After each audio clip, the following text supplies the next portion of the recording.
아멘. 감사합니다. 네. 말씀 나누겠습니다. 자녀를 키우면서 많은 것을 그 전에 느끼지 못했던 사실들을 많이 느끼고 배우고 살아갑니다. 부모는 자녀를 사랑한다 그러죠. 일방적인 사랑처럼 이야기를 하는데 때로는 이게 자녀가 저에게 주는 기쁨과 사랑도 적지 않다는 것을 경험하고 살게 됩니다. 개인적으로 부모로서 가장 안타까운 시간이 있다면 자녀한테 화를 내는 시간인 것 같아요. 지난주 휴가를 가서 사진 한번 보여주세요. 휴가 간 사진 그냥 하나 넣었는데요.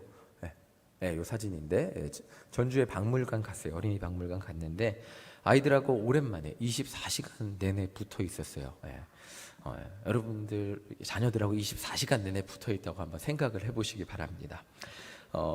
그죠? 저는 제 자녀이고 자녀를 잘 알고 있다고 생각했는데 잘 알고 있지 못하는 부분도 있었어요. 생각해 보니까 일상생활에서 제가 아이들을 만나는 시간은 일 끝나고 집에 가서 한 보통 5시, 6시 사이에 집에 가니까 그때 가서 저녁 먹으면서 자기 전까지, 그러니까 뭐 11시에 잔다면 5시에 갔다면 그래도 시간이 짧지나 6시간 뭐 이렇게 같이 있는 정도인데 중간에 제가 운동하러 가거나 또 수요 예배나 금요 예배 있으면 그 시간이 더 짧아지게 되죠. 그러니까 뭐 아이들과 있는 시간이 24시간으로 쳤을 때 하루에 4분의 1도 채 되지 않았어요. 그렇게 살다가 갑자기 24시간 붙어 있으니까 그 전에 보이지 않던 것들이 보이더라고요. 뭐 예를 들면 저는 지아랑 저녁밥만 먹어요. 대부분 학교 안 갈 때는 점심도 같이 먹긴 했는데 점심 저녁만 먹는데 저녁을 제법 많이 먹거든요. 그러면 저는 저녁 먹는 양으로 아침도 그만큼 먹겠거니 했는데 그래서 아침을 많이 차려줘 보니까 못 먹더라고요. 얘는 인성이는 항상 잘 먹어요. 인성이는 항상 잘 먹는데 얘는 아침 조금 먹고 점심 조금 더 먹고 저녁을 많이 먹고, 저는 항상 저희 딸이 저녁 먹는 양만큼 아침도 먹을 수 있을 줄 알았어요. 그런데 그렇게 막 제가 화도 내보고 어르고 달래봤는데 그렇게 먹지 못하더라고요. 평소에 제가 24시간 붙어 있으니까 몰랐던 사실들을 알게 됩니다. 저는 아이들을 다 알고 있었다 그랬는데 평소에 그냥 하루 6시간만 사실 있으면 화낼 것도 별로 없어요. 그리고 화도 저희 아내가 화를 다 내주고 저는 어이구 우쭈쭈 이렇게 해주는 역할을 착한 역할만 하면 되거든요. 근데 24시간 붙어 있다 보니까 눈에 거슬리는 게 막 하나 둘씩 막 보이더라고요. 지금 생각하면 지난주잖아요. 그냥 좋은 말로 하지 마, 이렇게 하는 게 좋겠지, 설득했으면 좋았을 텐데 그 순간 꼭 화를 내고 넘어갔어야 하나 하는 후회스러운 마음이 있습니다. 제가 참지 못하고 화를 내니까 이제 지아 인성이가 제 눈치를 보기 시작하죠. 그때부터 이제 휴가의 즐거운 감정은 무너진 거예요. 그렇죠? 서로 웃자고 제가 아무리 농담을 하고 이래도 그 무드는 아시잖아요. 이미 썰렁해진 그 분위기는 시간만이 해결을 해줍니다. 이제 그게 얼마나 있다가 회복되느냐가 관건인데 제가 화를 내는 순간 우리의 즐거웠던 휴가의 분위기는 망가지기 시작했습니다. 화를 내고는 아차 싶어갖고 풀어주려고 해도 아이들은 제 눈치를 보기 시작하는 순간 이제 자연스러웠던 즐거움의 감정의 흐름은 이미 불편해지기 시작했죠. 아빠를 무서워하기 시작했습니다. 저는 단지 아이들의 작은 행동들, 평소에 보지 못했던 행동들을 참지 못하고 지적했을 뿐인데 아이들은 아빠를 두려워하고 같이 있는 상황 자체를 어려워한다면 참 제가 부모로서 휴가를 가면서 그런 상황을 원하지는 않았고 그걸 바라지는 않았어요. 물론 아이들이 아직 어려서 그런지 빵빠레 사주면 풀리더라고요. 다행히 빵빠레 뇌물로 풀립니다. 막 이렇게 막 수영장 가자 그러면 풀리고 막 어쩔 수 없이 수영장, 아빠한테 화난 것보다 수영장이 더 가고 싶으니까 막 풀리기는 했어요. 자, 그렇게 즐겁게 보내기는 했는데 생각해보면 그 화내서 감정이 안 좋았던 한두 시간이 아직도 아깝긴 합니다. 자, 아무리 부모와 자녀의 관계이지만 관계가 어렵다는 생각을 해보게 됩니다. 만약 제가 화를 냈는데 아이들이 제가 화내는 거를 아무렇지도 않게 무시하고 하하하하 할게요. 이것도 아니잖아요. 그렇죠? 아빠 다음부터 잘못 안 할게요. 하하하 하고 넘어간다면 얘네들이 내 말이 우습나? 라고 생각할 수 있고, 그렇다고 또 반대로 제가 화냈는데 막 자책하면서 왜 나는 고치려고 했는데 고쳐지지 않을까 막 이렇게 자책한다면 이것도 또 아닐 거예요. 이것도 힘들 거예요. 부모로서의 마음은 그냥 그 자녀가 부족한 것만 고치고 행복해하는 모습을 보는 것이 부모의 마음일 것입니다. 오늘 말씀을 준비하면서 하나님의 마음을 생각해 볼 때 하나님의 마음은 아마 이런 마음이 아닐까라는 생각을 해보면서 말씀을 준비하게 됐어요. 오늘 말씀은 죄에 대한 이야기가 있거든요. 죄라는 것이 무엇일까? 그리고 우리의 죄를 보면서 하나님은 어떤 마음을 품으신가 생각을 했을 때, 그리고 하나님이 우리의 죄를 보시고 안타까워할 때 우리가 하나님 다음에 죄 짓지 않을게요, 이런 마음도 아니고, 그렇다고 너무 자책해서 하나님 내가 화 안 내려고 그랬는데 오늘 화냈어요 이러면서 한 7시간 10시간 한 번 죄 지은 걸로 10시간씩 자책한다면 그것 또한 하나님이 원하는 것은 아니지 않을까라는 생각을 하면서 말씀을 준비해 보게 되었습니다. 자, 요한일서 1장 5절 우리 함께 읽어보겠습니다. 함께 읽어보겠습니다. 시작. 우리가 그에게서 듣고 너희에게 전하는 소식은 이것이니 곧 하나님은 빛이시라 그에게는 어둠이 조금도 없으시다는 것이니라. 자, 요한일서의 저자 사도 요한은 하나님은 빛이라고 말씀하고 계세요. 빛이기 때문에 어둠이 하나도 없다고 설명하고 있어요. 자, 그림 한번 보여주세요. 근데 이 사람한테 빛을 비추면 사람이 멀쩡한 사람인 줄 알았는데 그림자가 이런 그림자가 보이는 거예요.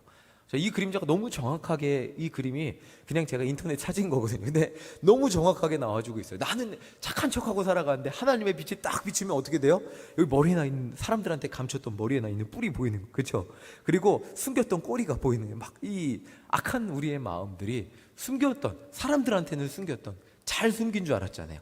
잘 숨긴 줄 알았던 내 가면이 가면 속 얼굴이 보인다는 거죠. 이게 하나님의 빛이라는 거죠. 자, 하나님의 밝은 빛 가운데 우린 나가면 이렇게 우리의 본질이 드러나게 되어 있습니다. 자, 6절 한번 읽어보겠습니다. 6절 읽겠습니다. 시작.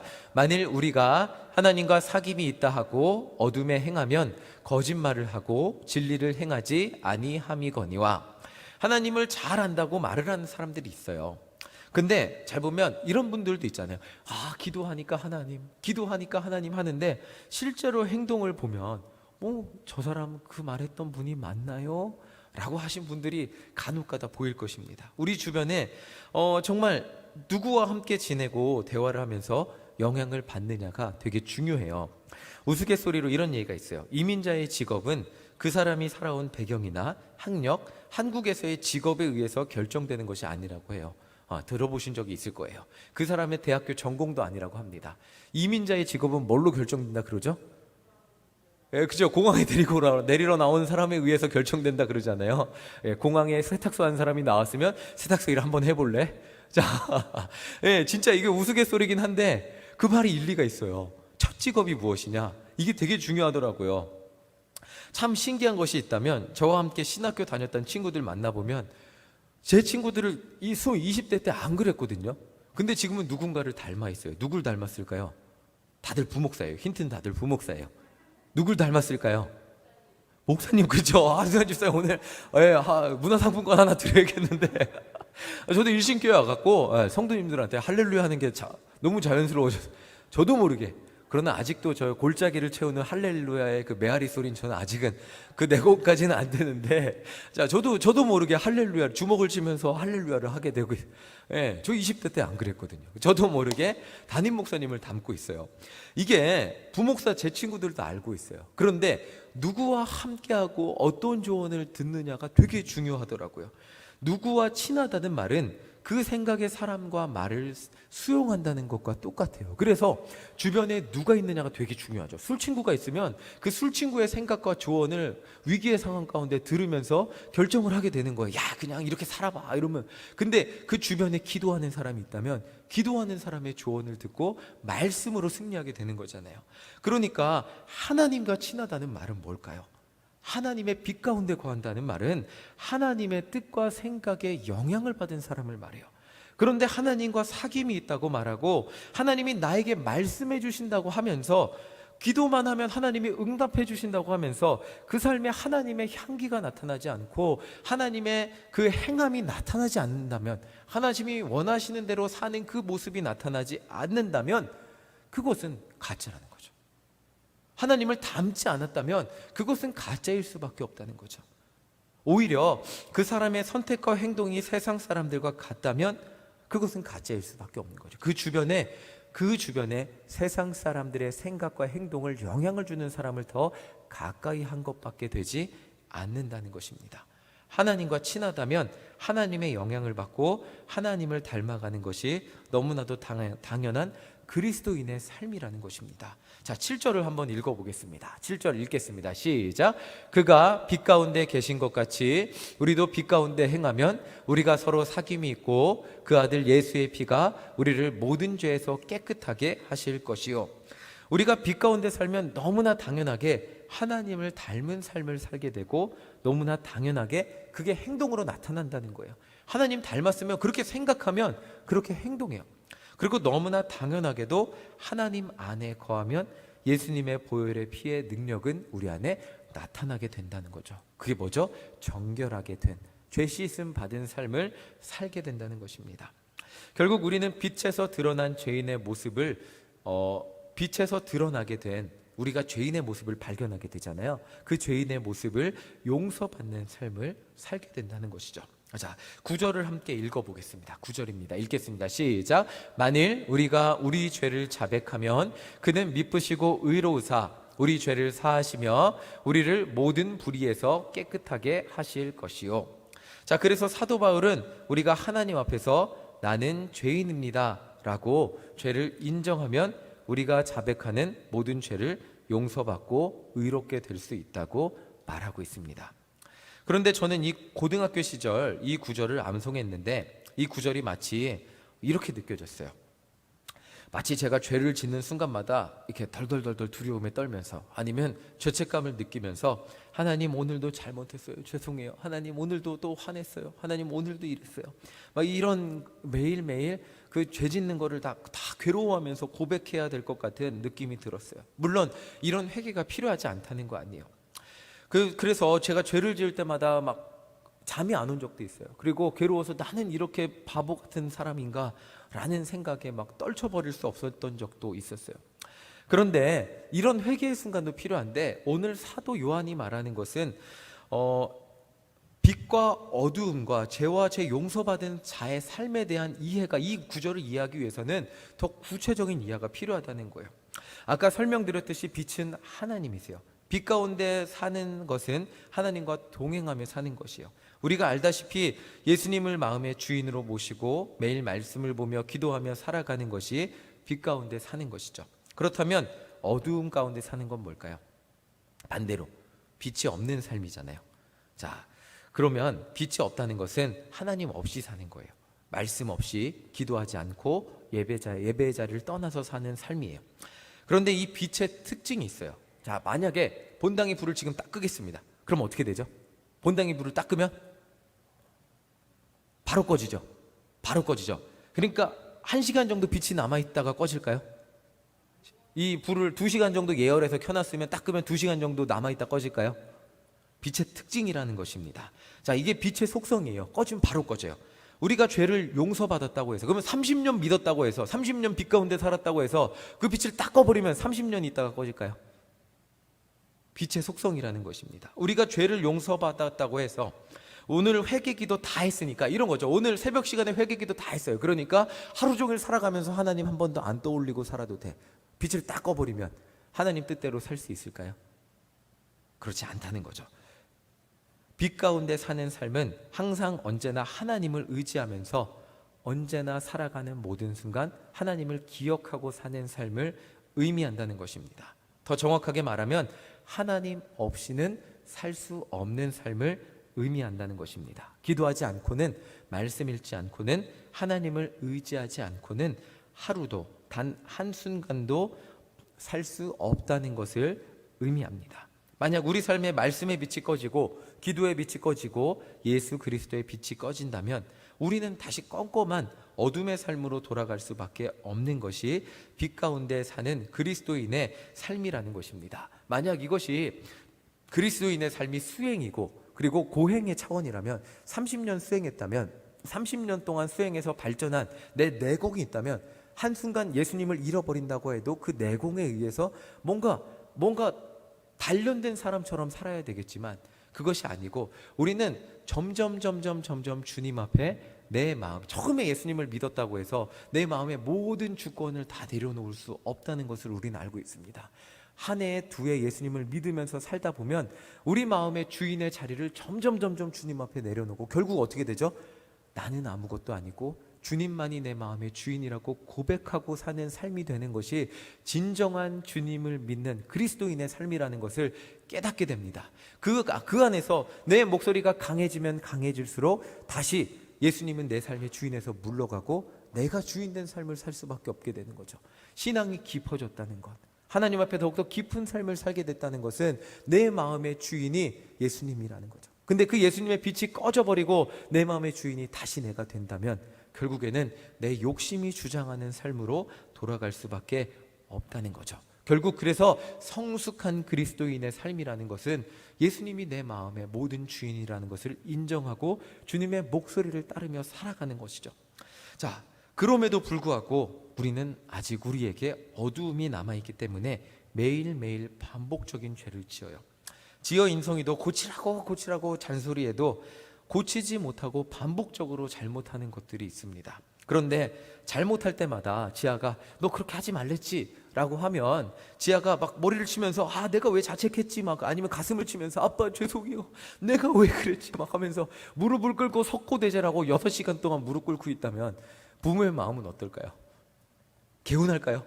그래 이번엔 잘못했으니까 8시간 무릎 꿇고 있어라, 밥도 8시간 굶어 라고 할 부모가 없잖아요. 그거는 사실 부모의 마음이 아니겠죠. 그것을 바라보는 부모의 마음은 더 괴로울 거예요. 하나님의 마음도 이와 같다는 거예요. 자, 우리 9절 다시 한번 보겠습니다. 9절 한번 다시 한번 보겠습니다. 시작.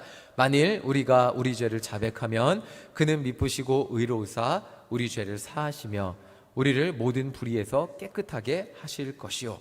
자, 우리 죄를 자백한다는 말이 뭐냐면 죄라는 것은 우리가 매일매일 그렇게 조금씩 고치고 싶어도 잘못하는 것이 있지만 가장 큰 죄의 근원은 하나님 없이 인간이 자기 힘으로 살려고 노력하는 것이 죄라는 거예요.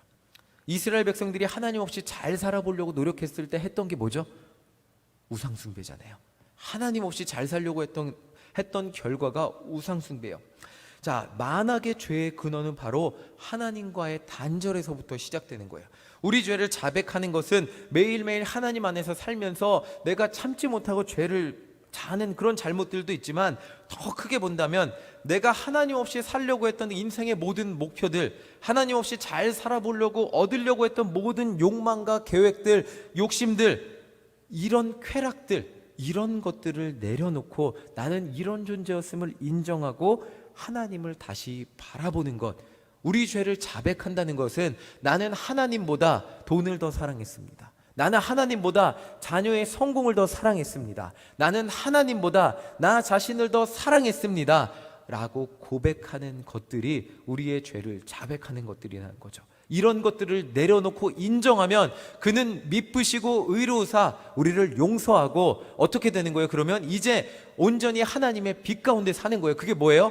세상보다 하나님이 중요한 삶을 살게 된다는 거죠. 세상보다 영혼 구원이 중요한 삶을 살게 된다는 거고, 세상보다 주님 뜻대로 살아가는 것이 기쁜 것을 깨닫는 삶을 살게 된다는 거예요. 이것이 인생의 방향, 죄의 방향으로 나가던 인생이 하나님의 거룩한 삶의 방향으로 나아가는 삶으로 변화되는 것이죠. 그러니까 저희 자녀가 매일매일 노력해도 고치지 못하는 부분, 그런 잘못은 부모도 고쳐주려고 도와주려고 노력을 해요. 지아야 힘내, 아빠가 도와줄게 라고 하지만, 그런데 자녀가 인생의 잘못된 길로 걸어가고 있다면, 막 중고등학교 갔는데 담배를 배우고 있다거나 아니면 오토바이를 타고 다닌다거나 아니면 제 친구들 중에 그런 실제로 있었어요. 조직폭력배가 멋있다고 막 문신하고 조직폭력배 이렇게 막내로 들어간다던가. 부모가 이런 자녀의 모습을 본다면 이것들은 어떨까요? 이거는 정말 인생의 이거는 잘못된 길이잖아요. 이게 맞다고 생각하면, 멋있다고 생각하며 살아가는 이 자녀들의 삶의 모습을 보면 부모의 마음은 어떨까요? 가슴이 찢어지고 괴롭고 자식을 어떻게든 올바른 방향으로 돌리기 위해서 안간힘을 쓸 겁니다.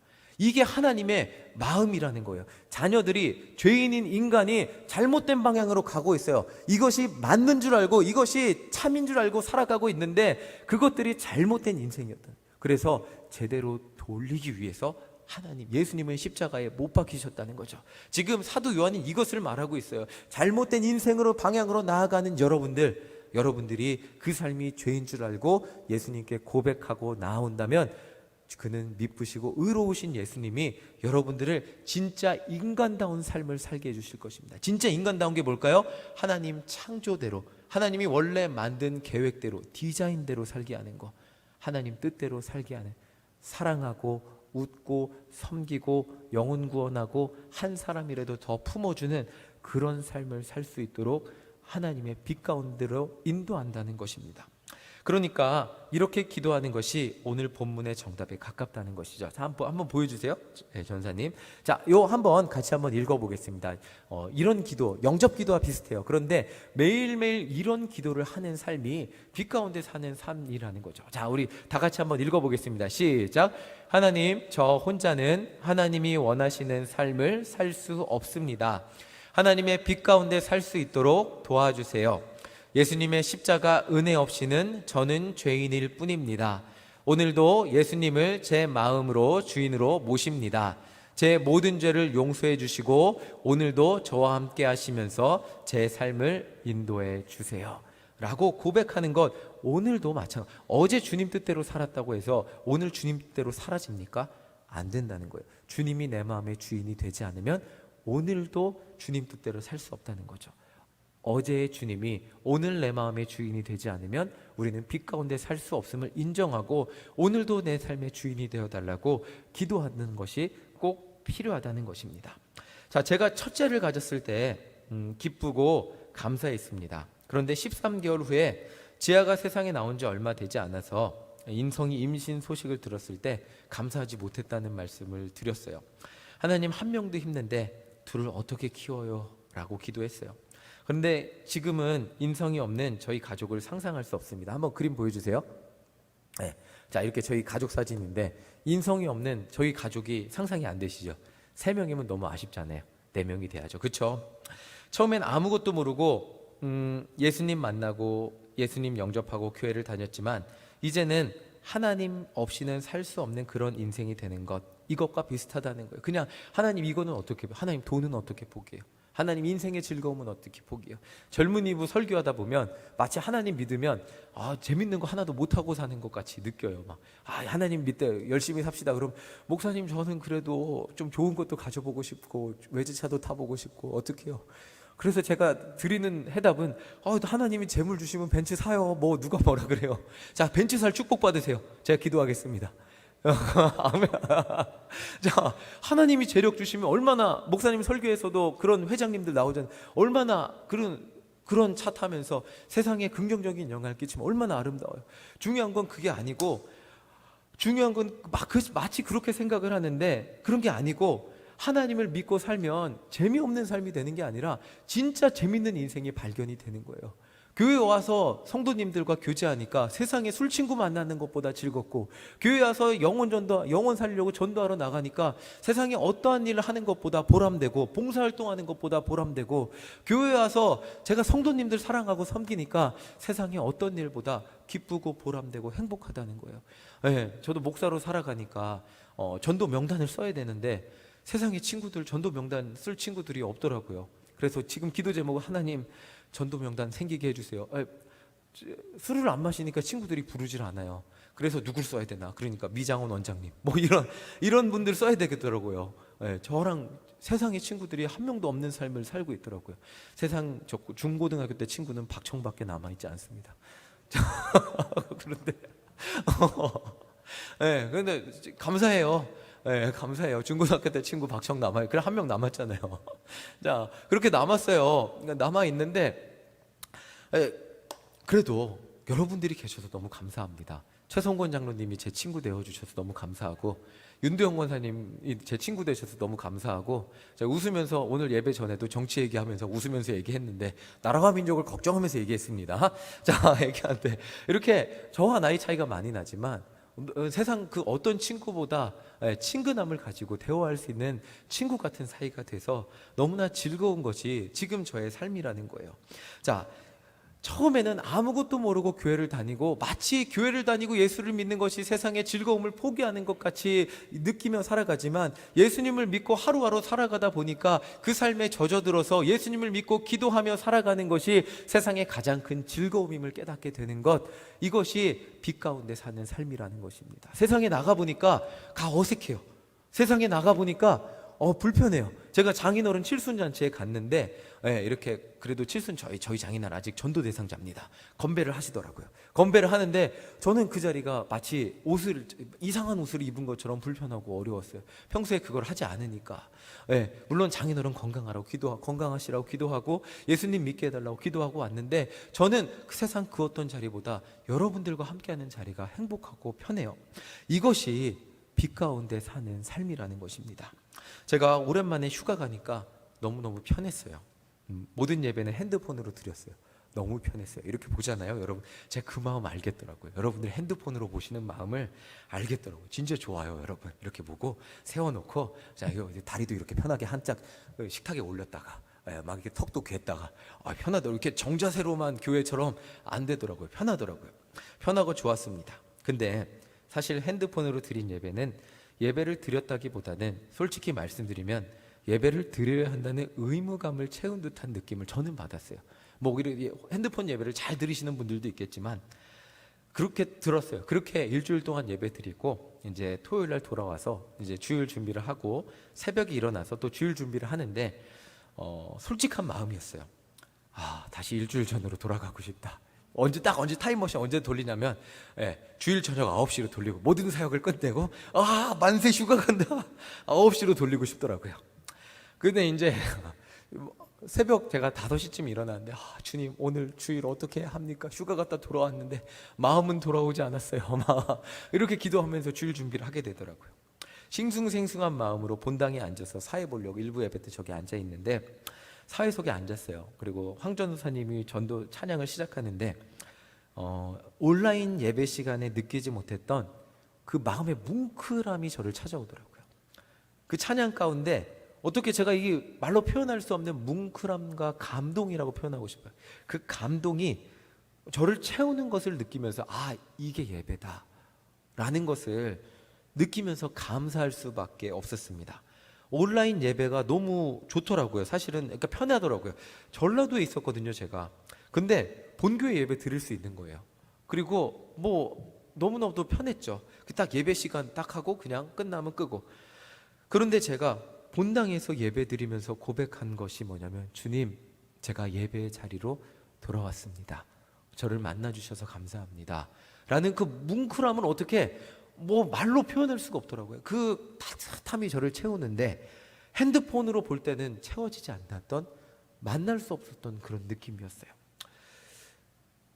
이곳에서 드리는 예배는 핸드폰으로 드리는 예배와는 전혀 다른 감동과 감격을 느낄 수 있는 그런 예배였습니다. 제가 이것을 경험하고 나니까 성도님들께 물론 핸드폰으로 드리는 예배, 어쩔 수 없이 드린 예배 여러분들 열심히 드리고 하나님의 은혜를 내려주시기를 간절히 소망합니다 라고 말하지만 결국 제가 이 앞에서 양심을 가지고 말할 수 있는 것은 현장 예배가 우리의 영혼을 살리는 젖줄과도 같습니다. 생명의 능력입니다 라고 말을 할 수밖에 없더라고요. 동일한 은혜를 주시기를 소망합니다 라고 여러분들에게 온라인으로 예배드리는 여러분들에게 말을 할 수밖에 없겠지만 그럼에도 불구하고 현장 예배에 나오셔야 주님을 만납니다. 주님의 은혜가 더욱 여러분들을 살리시는 주님의 은혜가, 그 빛의 은혜가, 여러분들을 덮어주시는 은혜가 이곳에 가득합니다 라고 말할 수밖에 없는 것이 제 양심이더라고요. 자, 제가 이것을 경험하고 나니까 우리가 빛 가운데, 하나님의 은혜 가운데 그 사랑을 체험하면서 힘을 얻기 위해 필요한 것은 이곳 하나님의 전에 나와서 드리는 예배라는 것을 저는 말을 할 수밖에 없습니다. 우리는 그 어떤 상황 가운데서도 빛 가운데 살아야 합니다. 하나님의 그 빛이 꺼지면 우리도 죄인된 모습으로 너무나 빨리 돌아가기 때문에 불 딱 꺼지면 돌아가는 거예요. 빛이 내가 20년 믿었다고 해서 20초나 버텨주면 좋겠는데 20초는 버텨줄 수 있겠네요. 잔상이 나옵니까? 20초 버텨주겠죠. 20분 버텨주면 좋겠는데 20시간 버텨주면 좋겠는데 불 딱 꺼지는 순간 인간의 선택을 할 수밖에 없는 것이 우리의 모습입니다. 자, 하나님의 빛이 꺼지면 우리는 그렇게 돌아갈 수밖에 없는데, 빛 가운데 살아가는 핵심은 바로 하나님과의 관계의 친밀함이 있습니다. 그래서 하나님의 환한 빛 가운데 거하기 위해서 정말 필요한 것은 신앙의 기본기예요. 예배 가운데 하나님 만나는 것이고 매일 기도하는 것이에요. 그리고 매일 말씀을 읽고 하나님의 사랑을 확인하고 그 말씀을 기억하고 매일매일 잊지 않고 살아가는 것입니다. 매일매일 이렇게 살아갈 때 하나님과의 친밀함을 잊지 않고 살아가는 것이 빛 가운데 살아가는 것이라는 거죠. 자, 사진 한번 보여주세요. 그림 한번 보여주세요. 자, 이거라는 거죠. 예수님은 우리를 안고 계십니다. 안고 계시는데 우리에게 필요한 것이 뭘까요? 자꾸 세상을 바라보게 하는 그 눈빛을, 그냥 세상을 자꾸, 우리는 너무나 자연스럽게 세상을 봐요. 세상 가운데 살아가기 때문에, 세상의 목소리를 들어요. 세상 가운데 살고 있기 때문에, 우리 주변에 세상 믿는 사람보다 믿지 않는 사람들이 더 많기 때문에 세상의 관심사와 세상의 관점을 너무나 자연스럽게 들어요. TV만 켜도 세상 것들을 듣게 돼 있죠. 그런데 그렇기 때문에 우리가 해야 될 것은 예배드리기에 힘써야 되는 거고, 그리고 기도하기에 힘써야 되는 거고, 말씀 읽기에 힘써 하나님의 목소리를 들어야 한다는 거죠. 그래야 우리가 빛 가운데 걸어가게 된다는 것입니다. 이 빛 없이는 우리는 매일매일 넘어질 수밖에 없는 죄인임을 인정하고 온전히 살아가기 위해 오늘도 하나님을 의지하는 모든 성도님들 되시기를 간절히 소망합니다. 하나님과의 친밀함이 답입니다.